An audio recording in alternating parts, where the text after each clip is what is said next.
Videos देखने के लिए सब्सक्राइब करें जनसत्ता.com, बेल आइकन दबाकर पाएं लेटेस्ट नोटिफिकेशंस। नमस्कार, मैं हूं आर्यव्रत और स्वागत है आप सभी का जनसत्ता में। कोरोना की भारत के अर्थव्यवस्था पर जो मार पड़ी है उसका अंदाजा करीब करीब हम सभी को है। भारत का शायद ही ऐसा कोई जनसंख्या वर्ग होगा जिसकी आमदनी में गिरावट दर्ज ना की गई हो और उसके इनकम प्रोस्पेक्ट्स को गहरी चोट ना पहुंची हो। लेकिन ऑक्सफैम इंडिया ने इसी बीच एक चौंकाने वाला खुलासा किया है। ऑक्सफैम इंडिया की रिसेंट रिपोर्ट के मुताबिक ये बात तो साफ है कि करीब 84% भारत की जो हाउस होल्ड है उसने अपनी आमदनी में गिरावट दर्ज की है। लेकिन ऑक्सफैम इंडिया के ही मुताबिक भारत में जो कलेक्टिव वेल्थ है एक अलग सेक्शन का, उसने काफी ज्यादा बढ़ोतरी दर्ज की है और वो क्लास है बिलियनियर क्लास, यानी कि अरबपति क्लास।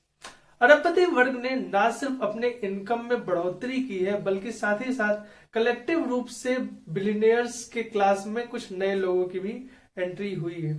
भारत में जो बिलियनियर क्लास में 102 मेंबर्स थे 2020 तक, अब उनकी संख्या बढ़ के 142 हो चुकी है। ये आंकड़े 2020 से लेकर नवंबर 2021 तक के हैं।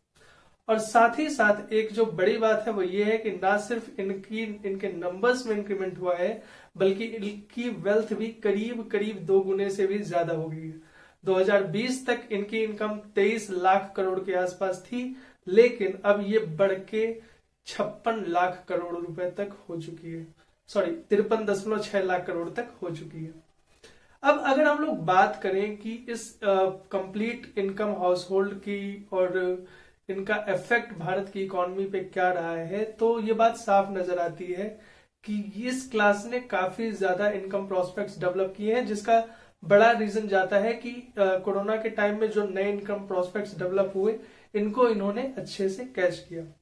लेकिन जैसा कि हर केस में होता है कि dark side of the story क्या है, तो अगर dark side of the story की बात करें तो भारत की इकोनॉमी को और भारत के लोअर इनकम हाउस होल्ड को बहुत गहरी चोट पहुंची है। भारत के मिडिल इनकम क्लास में जो कि मध्यम वर्ग है उसमें करीब 32 मिलियन की गिरावट दर्ज की गई है। इसका सीधा मतलब ये हुआ कि 32 मिलियन लोग ऐसे हैं जो कि पहले मध्यम वर्ग में थे, अब वो गिर के निम्न वर्ग में आ चुके हैं।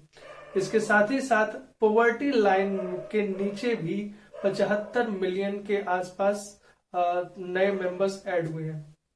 प्यू इंटरनेशनल रिपोर्ट के मुताबिक भारत का जो कंप्लीट वर्ग है उसमें जो मिडिल क्लास वर्ग है वो धीरे धीरे श्रिंक हो रहा है, धीरे धीरे कम हो रहा है।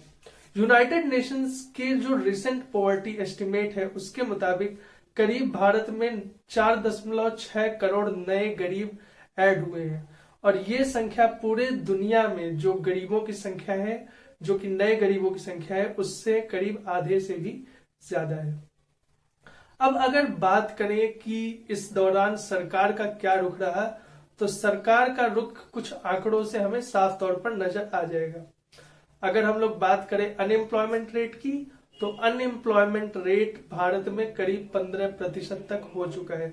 नए एम्प्लॉयमेंट्स कोविड टाइम में बिल्कुल भी जनरेट नहीं हुए और उसके बाद से भी इसमें कोई रिसेंट सुधार नहीं देखने को मिल रहा है और पिछले 50 सालों में हम लोग बेरोजगारी के अपने उच्चतम स्तर पर पहुंच गए हैं।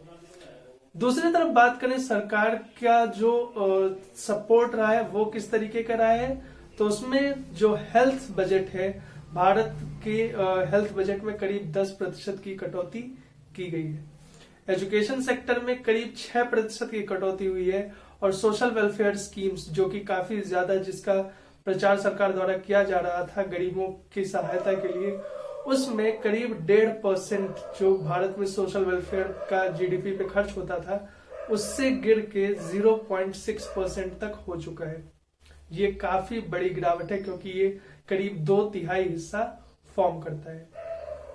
इसके अलावा जो दूसरी बड़ी बात है कि जो नए उद्योग धंधे थे, नए उद्योग धंधों को लेकर सरकार का रुख क्या रहा है, तो इसमें हमें समझना होगा कि एमएसएमईज यानी कि micro small and medium enterprises और साथ ही साथ अनऑर्गेनाइज सेक्टर जो भारत के करीब 90% लोगों को एम्प्लॉयमेंट देते हैं, उसको सरकार ने क्रेडिट लाइन ऑफ सपोर्ट दिया था।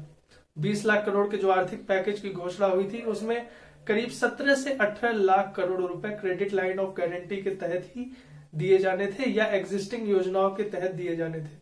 इसके अलावा कोई खास सपोर्ट नहीं मिला है और करीब 50 से 60% एमएसएमई इस समय फाइनेंशियल क्रंच में है, जिसके बिना दोबारा एम्प्लॉयमेंट जनरेशन या इकोनॉमिक रिकवरी का प्रोस्पेक्ट नहीं माना जाएगा।